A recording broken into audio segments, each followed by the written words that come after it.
Good morning, dear students. Welcome to this online lecture.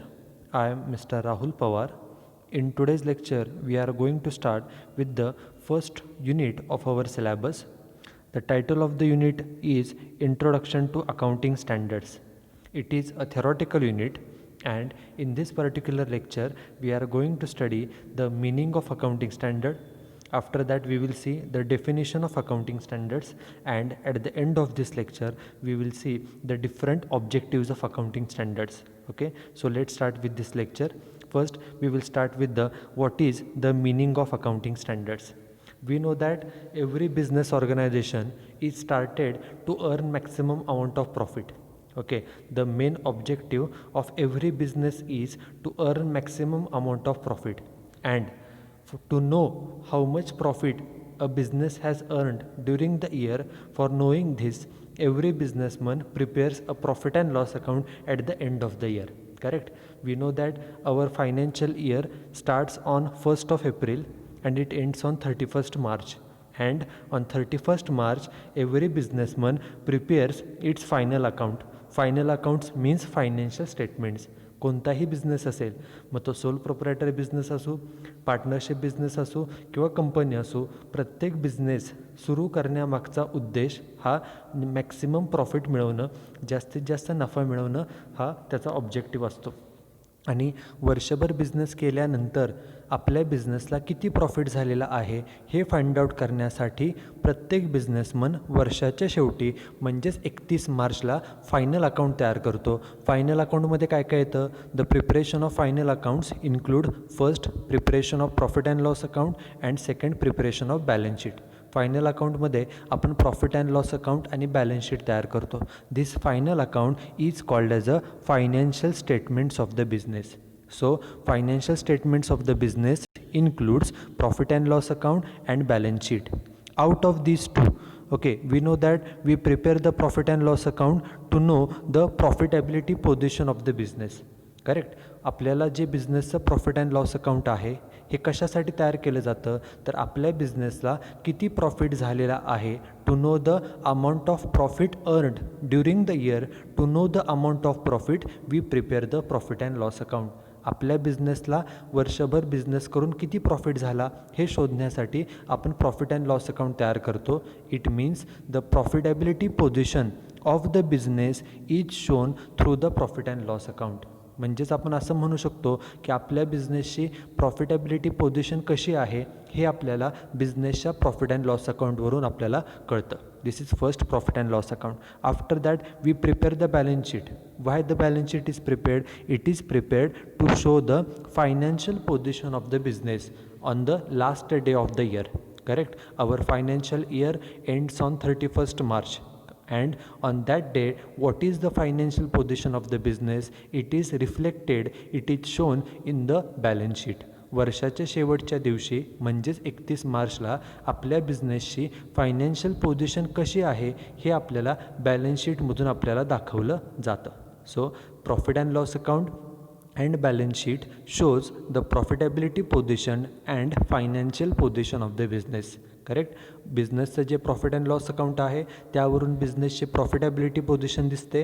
त्याचबरोबर बिझनेसचे जे balance sheet आहे त्या बॅलन्स शीटवरून बिझनेसची जी फायनान्शियल पोझिशन आहे ती फायनान्शियल पोझिशनही दिसत असते. And these two, profit and loss account and balance sheet, these two show the performance of the business of whole year. Correct? आपलं वर्ष चालू झालं 1 एप्रिलला, वर्ष संपतं कधी? तर 31 मार्चला. हे जे वर्ष आहे ह्या एका वर्षाचा जो काय बिझनेसचा परफॉर्मन्स आहे तो performance profit and loss account आणि बॅलन्स शीटवरून आपल्याला दाखवला जातो. Okay, the overall performance of the business during the year is shown in the profit and loss account and in the balance sheet. बिझनेसचं जे प्रॉफिट अँड लॉस अकाउंट आहे आणि balance sheet आहे यामध्ये आपल्या बिझनेसचा वर्षभराचा जो परफॉर्मन्स आहे तो तिथं शो केला जातो, दाखवला जातो. मग आता प्रश्न येतो की हे जे प्रॉफिट अँड लॉस अकाउंट आहे किंवा हे जे काय बॅलन्स शीट आहे याचा वापर कोण करतं? तर the information which is given in the financial statements is used by the different persons. For example, the Financial statements, it includes profit and loss account and balance sheet. These financial statements are used by the management, they are used by the employees, they are used by the government, they are used by the shareholders, investors, prospective investors, researchers, then creditors, suppliers, then banks. Number of peoples are interested in the financial statements of the business. Okay, जसं आपलं marksheet आहे, जसं आपलं marksheet, take your example, तुमचं जे marksheet आहे ते marksheet पाहण्यामध्ये कुणाकुणाला इंटरेस्ट असतो, तर तुम्हाला स्वतःला इंटरेस्ट असतो. त्याचबरोबर तुमचे पेरेंट्स, तुमचे फॅमिली मेंबर्स, तुमचे रिलेटिव्स, तुमचे friends, okay, all are interested to know your performance. And your performance is shown in the mark sheet. In the same case, the performance of the business is shown in the profit and loss account and in the balance sheet. And number of peoples, just like for example employees of the business, investors of the business, then shareholders of the business, debenture holders, then for example creditors, suppliers, banks, researchers, government. Number of peoples are interested to know the profitability position and financial position of the business. आपल्या बिझनेसची profitability position आणि financial position जाणून घेण्यामध्ये या सर्वांना interest असतो. Okay, मग त्यामध्ये शेअर होल्डरपासून, डिबेंचर होल्डरपासून, prospective investors, suppliers, banks, employees, government, tax authorities, researchers, etcetera etcetera, all are interested in the financial statements of the company. कंपनीचे जे फायनान्शियल स्टेटमेंट्स आहेत, म्हणजेच प्रॉफिट अँड लॉस अकाउंट आणि बॅलन्स शीट आहे, हे पाहण्यामध्ये या सर्व लोकांना इंटरेस्ट असतो. And all these peoples take their financial decisions about the company on the basis of this financial statements.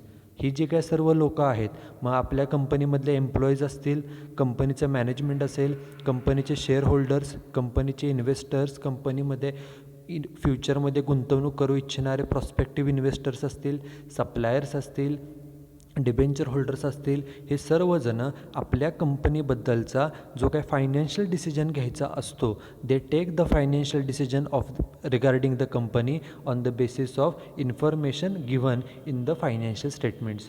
Financial स्टेटमेंट्समध्ये म्हणजेच P&L बॅलन्स शीटमध्ये जी काही माहिती दिलेली आहे त्याच्याच आधारे हे सर्व लोक त्यांचा डिसिजन, फायनान्शियल डिसिजन हा घेत असतात.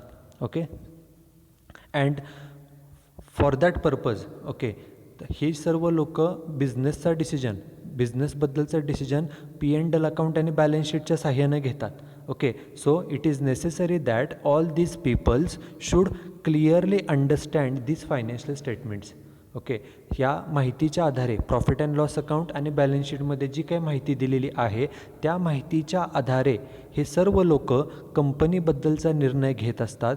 त्यामुळं the information which is given in the financial statements must be clearly, easily understood by them. P&L account आणि बॅलन्स शीटमध्ये जे काही आपण माहिती दिलेली आहे ती माहिती सर्वांना सहज अंडरस्टँड झाली पाहिजे. आणि त्याचबरोबर it should be possible for them to make comparison with the performance of the previous year and with the other companies. चालू वर्ष जे आहे, फॉर एक्झाम्पल 2020-21 हे वर्ष आहे. ओके, 2019-20 वर्ष घ्या, 2019-20 समजा 19-20चं तुम्हाला P&L अकाउंट बॅलन्स शीट दिलं तर ते तुम्हाला क्लिअरली अंडरस्टँड झालं पाहिजे, ते तुम्हाला समजलं पाहिजे. त्याचबरोबर it should be possible for the reader to make the comparison with the performance of the previous year. पाठीमागच्या वर्षी 19-20च्या अगोदर कोणतं वर्ष, 18-19, त्याच्या अगोदर कोणतं तर 17-18. प्रिव्हियस इयरचं जे काही रिझल्ट्स आहेत, प्रिव्हियस इयरचं जे काय P&L अकाउंट आणि बॅलन्स शीट आहे त्याच्याशी सुद्धा इझिली कंपॅरिझन करता आलं पाहिजे. म्हणजेच काय, फायनान्शियल स्टेटमेंट अंडरस्टँड पण लगेच झाले पाहिजेत, हा first point. And second point काय, तर जे फायनान्शियल स्टेटमेंट्स आहेत ते आपल्याला प्रिव्हियस इयरशी, पाठीमागच्या वर्षाशी किंवा इतर कंपन्यांशी सुद्धा कंपेअर करता आले पाहिजेत. So the financial statements must be comparable. आणि कंपेअर कधी करता येऊ शकतात, तुम्ही पाठीमागच्या वर्षाशी, त्याच्या पाठीमागच्या वर्षाशी किंवा इतर कंपन्यांशी तुम्ही कंपॅरिझन कधी करू शकता. कंपॅरिझन करण्यासाठी it is necessary that all companies should follow the same accounting principles every year. जर सेम फॉर्मॅट आपण वापरला, आपली कंपनी आहे ए लिमिटेड, आपली दुसरी कंपनी समजा एखादी आहे बी लिमिटेड, तिसरी कंपनी सी लिमिटेड. ह्या तिन्ही कंपन्या वेगवेगळ्या आहेत, बरोबर. मग ह्या तिन्ही कंपन्यांचे प्रॉफिट अँड लॉस अकाउंट आणि बॅलन्स शीट जर सेम फॉर्मॅटमध्ये सेम अकाउंटिंग प्रिन्सिपल्स वापरून जर तयार केले तरच आपल्याला ह्या तिन्ही कंपन्यांच्या फायनान्शियल स्टेटमेंटचं म्हणजेच P&L अकाउंट बॅलन्स शीटचं कंपॅरिझन करता येईल. For making the comparison between the different companies it is necessary that all the companies should follow the same that is uniform accounting principles. त्या सर्व कंपन्यांनी सेम प्रिन्सिपल्स, अकाउंटिंगचे जे काही नियम आहेत ते सेम प्रिन्सिपल्स जर वापरले तरच त्या सर्व कंपन्यांमध्ये कंपॅरिझन करता येऊ शकतं. त्याचबरोबर if a business one wants to compare the current year's performance with the previous year's performance. समजा सध्याचं वर्ष आपलं आहे 19-20, पाठीमागचं कुठलं तर 2018-19, त्याच्या अगोदरचं कोणतं तर 2017-18. जर बिझनेसमनला असं वाटलं की जे करंट इयर आहे, सध्याचं वर्ष आहे, त्या वर्षाचा परफॉर्मन्स पाठीमागच्या वर्षांशी कम्पेअर करायचा, तर त्यासाठी सुद्धा the business should follow the same accounting principles over the years. Okay, हे जे काही वर्ष आहे 2, 3, 4 वर्ष, ह्यामध्ये तुम्ही जे अकाउंटिंगचे प्रिन्सिपल्स आहे ते सेम प्रिन्सिपल जर फॉलो केले, बदल त्यात केला नाही, फॉर्मॅट तोच ठेवला, तर तुम्हाला पाठीमागच्या वर्षाशी कंपॅरिझनसुद्धा करणं शक्य आहे. Okay, and for this purpose, मग हे जे काय आपल्याला कंपॅरिझन करता येण्यासाठी गरजेचं काय आहे तर for this purpose there should be uniformity. Uniformity means similarity in the accounting policies regarding preparation of final accounts. Okay, आपल्याला सहज कंपॅरिझन जर करायचं असेल, आपल्या कंपनीचं बाकीच्या कंपन्यांशी, इतर कंपन्यांशी कंपॅरिझन करायचं असेल, किंवा आपलं कंपॅरिझन आपल्याशीच म्हणजेच पाठीमागच्या वर्षाशी किंवा त्याच्या पाठीमागच्या वर्षाशी जर कंपॅरिझन करायचं असेल, तर त्यासाठी there should be similarity. Similarity म्हणजे समानता इन द अकाउंटिंग पॉलिसीज. आपण अकाउंटिंगसाठी ज्या काय पॉलिसीज वापरतो, कशासाठीच्या तर regarding preparation of financial statement. आपलं जे फायनल अकाउंट आहे म्हणजेच P&L अकाउंट आणि बॅलन्स शीट आहे, हे तयार करण्यासाठीच्या ज्या काही अकाउंटिंग पॉलिसीज आहेत त्या जर आपण सेम ठेवल्या सर्वांसाठी, सर्व कंपन्यांसाठी जर सेम ठेवल्या, तर आपल्याला त्यामध्ये कंपॅरिझन हे करता येऊ शकतं. आणि मग हे सिमिलॅरिटी राहण्यासाठी, to maintain the similarity in the uniformity in the financial statements.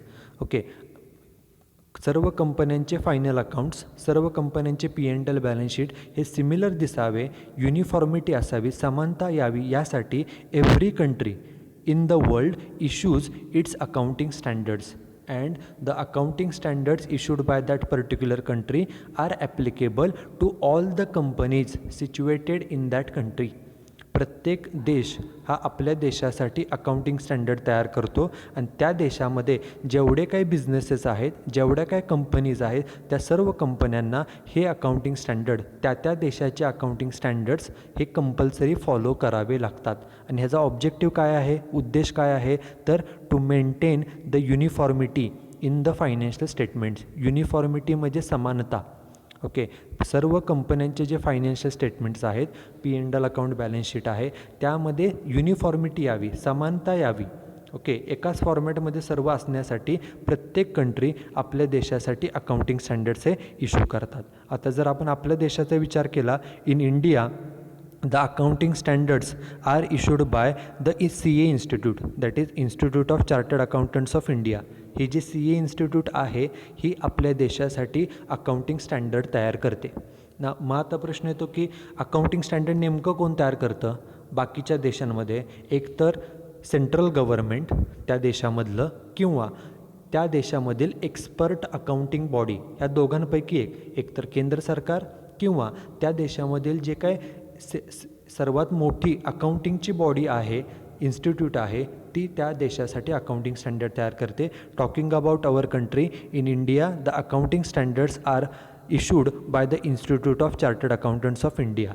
CA institute जे आहे, institute of chartered accountants of India जे आहे, ते आपल्या देशासाठी अकाउंटिंग स्टँडर्ड तयार करतात. हा MCQसाठी क्वेश्चन विचारला जातो की इंडियामध्ये अकाउंटिंग स्टँडर्ड कोण तयार करतं, तर साधं सिम्पल आन्सर आहे, in India the accounting standards are issued by institute of chartered accountants of India. आणि हे जे काय अकाउंटिंग स्टँडर्ड्स आहेत हे तयार करण्यासाठी ह्या सी ए इन्स्टिट्यूटनं काय केलेलं आहे, द ICAI म्हणजे institute of chartered accountants of India, ह्या इन्स्टिट्यूटनं काय केलं आहे, the ICAI has established accounting standard board, एक बोर्डची स्थापना केलेली आहे, अकाउंटिंग स्टँडर्ड बोर्ड, ज्याला ASB असं म्हटलं जातं. ह्याची स्थापना कधी केली आहे, the accounting standards board is established in 1977, 1977 साली या बोर्डाची ASB म्हणजेच अकाउंटिंग स्टँडर्ड बोर्डची स्थापना केलेली आहे. तर कशासाठी, तर टू प्रिपेअर तयार करणे अँड मॉडिफाय करणे म्हणजे बदल करणे the accounting standards for our country, आपल्या देशासाठी अकाउंटिंग स्टँडर्ड्स तयार करणं आणि जे अकाउंटिंग स्टँडर्ड्स आहेत त्यामध्ये दुरुस्ती करणं, मॉडिफाय करण्यासाठी या CA इन्स्टिट्यूटनं हे अकाउंटिंग स्टँडर्ड जे आहेत ते अकाउंटिंग स्टँडर्ड बोर्ड जे आहे त्या बोर्डाची स्थापना केलेली आहे in 1977. This question is also asked for objective type that what is meant by ASB.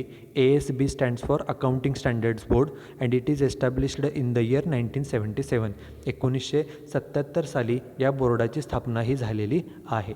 Okay, this is about India. नाव हे झालं प्रत्येक देशाचे अकाउंटिंग स्टँडर्ड्स. ओके, मग प्रत्येक देश काय करतो, तर आपल्या देशासाठी अकाउंटिंग स्टँडर्ड तयार करतो, बरोबर. मग आता प्रत्येक देशामध्ये जे काही अकाउंटिंग स्टँडर्ड्स आहेत हे ऑब्वियस आहे ते वेगवेगळे असणार आहेत. आपल्या देशामध्ये अकाउंटिंग स्टँडर्ड्स कोण तयार करतं, तर CA इन्स्टिट्यूट जे आहे ते अकाउंटिंग स्टँडर्ड तयार करते. And the accounting standards prepared by the CA institute are required to be followed compulsorily by all the companies in India. आपल्या देशामध्ये जेवढ्या काही कंपनीज आहेत त्या सर्व कंपन्यांना हे अकाउंटिंग स्टँडर्ड कंपल्सरी फॉलो करावेच लागतात. Okay, it is compulsory. परंतु अकाउंटिंग स्टँडर्ड्स हे देशापुरते मर्यादित असतात. आपल्या देशाचे अकाउंटिंग स्टँडर्ड CA इन्स्टिट्यूट तयार करते, तसं बाकीच्या देशांमधले अकाउंटिंग स्टँडर्ड हे आपल्यापेक्षा वेगळे असतात. ओके, मग आता देशापुरतं हे झालं की आपल्या देशाचे अकाउंटिंग स्टँडर्ड झाले. ऑल ओव्हर वर्ल्डसाठी, ओके, पूर्ण जगभरासाठी सेम स्टँडर्ड्स येण्यासाठी, ओके, सेम अकाउंटिंग स्टँडर्ड असण्यासाठी ग्लोबल लेवलला काय चालू आहे बघा, तर to maintain the uniformity in accounting standards throughout the world, पूर्ण जगभरामध्ये सेम अकाउंटिंग स्टँडर्ड्स वापरले जावे यासाठी the process of formulating international accounting standards has been started 4 decades अगो. 4 दशकांपूर्वीच इंटरनॅशनल अकाउंटिंग स्टँडर्ड्स की जे जगभरासाठी स्टँडर्ड्स असतील, इंटरनॅशनल म्हणजे जागतिक लेवलचे अकाउंटिंग स्टँडर्ड्स, ओके, ते तयार करण्याची प्रोसिजर ही 4 decadesपासून 4 दशकांच्या अगोदरपासून ती प्रोसेस ही चालू आहे. And in the next few couple of years might be it is possible that we will follow all the international accounting standards. At present, every country issues its accounting standards which are applicable to that country only. सध्या प्रत्येक देश आपल्या देशापुरते accounting standards तयार करतो आणि ते त्या देशभरामध्ये वापरले जातात. इंडियामध्ये इंडियन अकाउंटिंग स्टँडर्ड्स आहेत, त्याला इंडस असं म्हटलं जातं, जो आपला पुढच्या सिलेबसमध्ये 2nd चॅप्टर आहे. ओके, आणि ऑल ओव्हर वर्ल्डसाठी पूर्ण देशभरासाठी सेम अकाउंटिंग स्टँडर्ड करण्यासाठी इंटरनॅशनल अकाउंटिंग स्टँडर्ड्स तयार करण्याची प्रोसेस ही ऑलरेडी 4 decadesच्या अगोदरच 4 दशकांच्या पूर्वीची चालू झालेली आहे. This is meaning of accounting standard. Now we will see the definition of accounting standard. This is very important. Read the definition carefully. Accounting standards are the written policy documents. Here the word written is most important. हे जे accounting standards आहेत हे लेखी स्वरूपामध्ये आहेत, रिटनमध्ये आहेत आणि ते डॉक्युमेंटरी फॉर्ममध्ये आहेत. ओके, ते व्यवस्थित प्रिंट हे केले जातात आणि ते कोण इश्यू करतं, इश्यूड बाय द गव्हर्मेंट. ते कोण इश्यू करतं, एकतर सरकार government or by the expert accounting body. म्हणजेच काय, त्या देशाचं सरकार म्हणजेच केंद्र सरकार किंवा त्या देशामधील एक्सपर्ट अकाउंटिंग बॉडी हे अकाउंटिंग स्टँडर्ड्स हे इश्यू करतात. ओके, आता हे जे स्टँडर्ड्स आहेत हे काय कवर करतात, these standards covers the aspects of. कोणकोणते आस्पेक्ट कवर केले जातात बघा, एकतर रेकग्निशन, सेकंड ट्रीटमेंट, त्यानंतर measurement, presentation and disclosure of accounting transactions in the financial statements. Okay, आपल्या ज्या बिझनेसच्या अकाउंटिंग ट्रान्झॅक्शन्स आहेत त्या फायनान्शियल स्टेटमेंट्समध्ये कशा पद्धतीनं रेकग्नाईज करायच्या, त्याची अकाउंटिंग ट्रीटमेंट कशी करायची, त्या कशा मोजायच्या, मेजर कशा करायच्या, प्रेझेंट कशा करायच्या आणि त्या डिस्क्लोज कशा पद्धतीनं करायच्या, ह्या सर्वाशी रिलेटेड हे अकाउंटिंग स्टँडर्ड्स असतात. And most important thing is these standards are written policy document. हे लेखी स्वरूपामध्ये असतात and they are issued by the government or by the expert accounting body.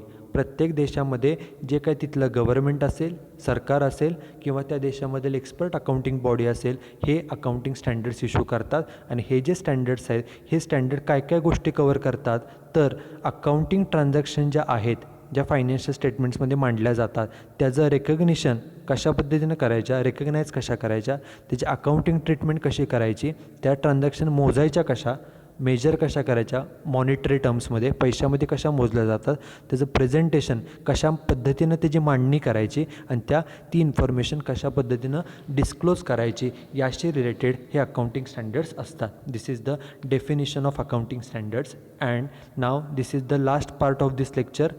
Here we are going to see the different objectives of accounting standards. हे जे accounting standards आहेत हे issue करण्याचे objectives काय आहेत, उद्देश काय आहे, कोणत्या कारणासाठी हे अकाउंटिंग स्टँडर्ड्स इश्यू केले जातात ते आपण आता पाहणार आहोत. See the first objective. The first objective of accounting standards is to remove the non comparability of financial statements and to make the financial statements of different businesses comparable. Okay, this is the first objective. Objective काय सांगितलं आहे, तर to remove the non comparability of financial statements. Accounting standards issue करण्याचा उद्देशच हा आहे की अगोदर वेगवेगळ्या कंपन्यांचे फायनान्शियल स्टेटमेंट्स आपल्याला कम्पेअर करता येत नव्हते, कारण प्रत्येक बिझनेसमन अकाउंटिंग पॉलिसीज ह्या वेगवेगळ्या वापरत होता, त्यामुळे कंपॅरिझन करता येत नव्हतं. मग हे जे काय कंपॅरिझन करता येत नव्हतं म्हणजे नॉन कम्पॅरेबिलिटी, ओके, ती नॉन कम्पॅरेबिलिटी काढून टाकायची आणि सर्व कंपन्यांचे फायनान्शियल स्टेटमेंट्स हे कम्पेअर करता यावे, हे अकाउंटिंग स्टँडर्डचं पहिलं महत्त्वाचा उद्देश आहे.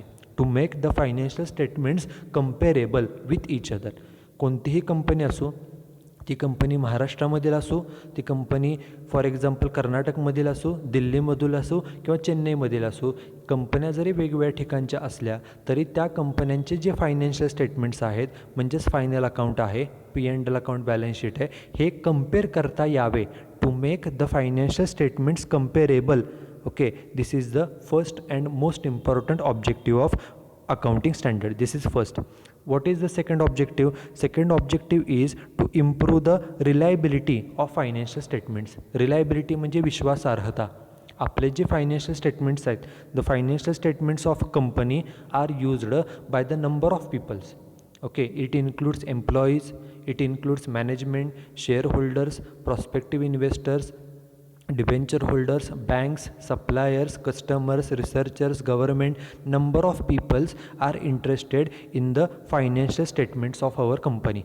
Okay, and all these people take their financial decision about the company on the basis of this financial statement. ही जी सर्व लोक आहेत ती सर्व लोक आपल्या कंपनीबद्दलचा जो काही निर्णय आहे तो निर्णय हा आपल्या फायनान्शियल स्टेटमेंट्स म्हणजेच प्रॉफिट अँड लॉस अकाउंट आणि बॅलन्स शीटवरून घेत असतात. आणि म्हणून ती जी काही फायनान्शियल स्टेटमेंट्स आहेत ती जास्त रिलायबल असणं गरजेचे आहे. ओके, लोकांची त्यावरती विश्वासार्हता जास्त असली पाहिजे. ओके, त्यामुळं अकाउंटिंग स्टँडर्डचा उद्देश काय, तर टू इम्प्रूव्ह द रिलायबिलिटी. आपले जे काही फायनान्शियल स्टेटमेंट्स आहेत त्याची विश्वासार्हता वाढावी, हा अकाउंटिंग स्टँडर्डचा उद्देश आहे. कारण अकाउंटिंग स्टँडर्ड अशा पद्धतीनंच डिझाईन केले जातात की जेणेकरून जे कोण युजर्स आहेत, जी कोण लोक P&L अकाउंट, बॅलन्स शीट वाचणार आहे त्यांना सर्व माहिती मिळावी.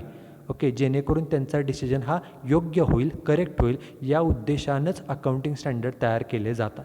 त्यामुळं अकाउंटिंग स्टँडर्ड तयार करण्याचा उद्देश हा असतो की आपले जे काय फायनल अकाउंट आहे, फायनान्शियल स्टेटमेंट्स आहेत, त्याची विश्वासार्हता वाढावी, लोकांनी त्याच्यावरती सहज विश्वास ठेवावा. So to improve the reliability of financial statement is the second objective of accounting standard. Then the third objective is to provide a set of standard accounting policies, valuation norms and disclosure requirements. Okay, this is third objective. काय सांगतात? To provide a set okay of standard accounting policies. Accounting करताना there are different options, different policies. Okay, out of the different choices, which policies should be used? Okay, the accounting standards gives the instructions regarding the particular policy which should be used. Accounting करताना आपल्याला वेगवेगळ्या policies असतात, त्यापैकी नेमकी कोणती policy अकाउंटिंगची वापरली पाहिजे. त्याचबरोबर व्हॅल्युएशन करण्यासाठी ओके वेगवेगळ्या मेथड्स आहेत, त्यापैकी व्हॅल्युएशन कोणत्या मेथडनं केलं पाहिजे, कोणकोणती माहिती डिस्क्लोज केली पाहिजे P&L अकाउंट बॅलन्स शीटमध्ये, which information should be disclosed. Everything is given in one set. एका सेटमध्ये एकत्रपणे ही सर्व माहिती अकाउंटिंग स्टँडर्ड्सद्वारे आपल्याला पुरवली जाते. So to provide a set of standard accounting policies, अकाउंटिंगच्या पॉलिसी स्टँडर्ड कोणती पॉलिसी आपण फॉलो करावी, व्हॅल्युएशन कशा पद्धतीनं करावं, त्याचबरोबर कोणकोणती माहिती डिस्क्लोज करावी, ह्या सर्वांचा मिळून एक सेट एकत्रपणे तो प्रोव्हाइड करणे, it is the another objective of accounting standards. This is third objective. Now the fourth objective of accounting standards is to make the financial statements understandable. Okay, आपण हे पहिल्यांदा सुरुवातीला पाहिलेलं आहे की number of peoples like employees, management, investors, shareholders, debenture holders, prospective investors, researchers, government, tax authorities, number of peoples are interested in our financial statements. Okay, all these people read the financial statements and they take the decision about the company on the basis of information given in the financial statement. ही जी सर्व लोक आहेत ही आपल्या कंपनीबद्दलचा जो निर्णय आहे तो आपल्या financial स्टेटमेंट्सवरून घेत असतात. ओके, आणि तो निर्णय करेक्ट होण्यासाठी ओके त्यांचा निर्णय योग्य होण्यासाठी त्यांना ही जी फायनान्शियल स्टेटमेंट्स आहेत ही क्लिअरली अंडरस्टँड झाली पाहिजेत, समजली पाहिजेत. ओके, म्हणून त्यासाठी मेन गरजेचं काय, अकाउंटिंग स्टँडर्डचा उद्देश काय, तर to make the financial statements understandable. आपल्या कंपनीचे फायनान्शियल स्टेटमेंट्स कुठल्याही व्यक्तीला जर ते दिले, वाचण्यासाठी दिले, तर ते त्याला सहजपणे कळावे, हा अकाउंटिंग स्टँडर्ड्स इश्यू करण्यामागचा महत्त्वाचा उद्देश आहे. And last one is to remove the confusion regarding selection of accounting treatment. Okay, accounting standard issue करण्याचा अजून एक महत्त्वाचा उद्देश काय, तर टू रिड्यूस करणे म्हणजे कमी करणे, किंवा रिमूव्ह म्हणजे काढून टाकणे. काय तर कन्फ्युजन, जे आपलं कन्फ्युजन असतं कशाबद्दलचं, regarding selection of and accounting treatment. Accounting treatment कशा पद्धतीनं करायची. For example, take a very simple example. We know that there are number of methods for charging the depreciation. Straight line method, reducing balance method, then sum of year digits method, depletion method, then sinking fund method. There are number of methods by which we can charge the depreciation. Okay, so there is a confusion in the minds of the accountant regarding which method should be followed.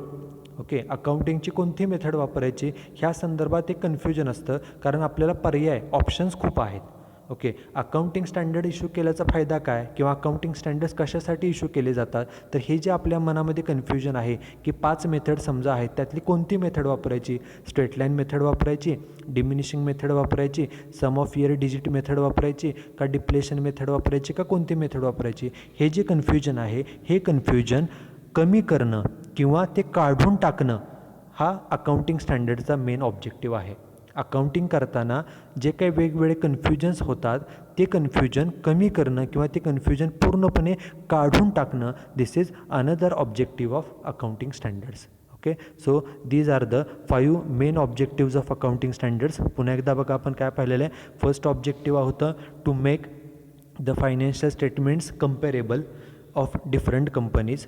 वेगवेगळ्या कंपन्यांचे जे काय accounting standards आहेत, वेगवेगळ्या कंपन्यांचे जे financial statements आहेत ते कम्पेअर करता यावे, हे पहिलं objective. Second objective is to improve the reliability of financial statements. आपल्या फायनान्शियल स्टेटमेंटची विश्वासार्हता वाढवणं, हा second. Third is to provide a set of standard accounting policies, valuation norms and disclosure requirement. Okay, accounting करताना कोणत्या स्टँडर्ड पॉलिसीज वापराव्या, valuation कसं करावं, कोणकोणती माहिती डिस्क्लोज करावी, ह्या सर्व माहितीचा एक सेट एकत्रपणे प्रोव्हाइड करणं. This is third objective. Fourth objective is to make the financial statements understandable. लोकांना ते सहज समजले जावे, अर्थ त्याचा कळावा, अंडरस्टँड व्हावे, हे चौथं objective. And last objective is to remove or to reduce the confusion regarding selection of accounting treatment. Accounting करताना ज्या काही वेगवेगळ्या मेथड्स आहेत, वेगवेगळ्या प्रोसिजर्स आहेत, त्यापैकी कोणती मेथड वापरली पाहिजे, त्या संदर्भात जे काही कन्फ्युजन आहे ते कन्फ्युजन कमी करणं. This is another objective of accounting standards. Okay, so that's it with today's lecture. In the next lecture, we will see the next part of this particular topic. So, thank you very much.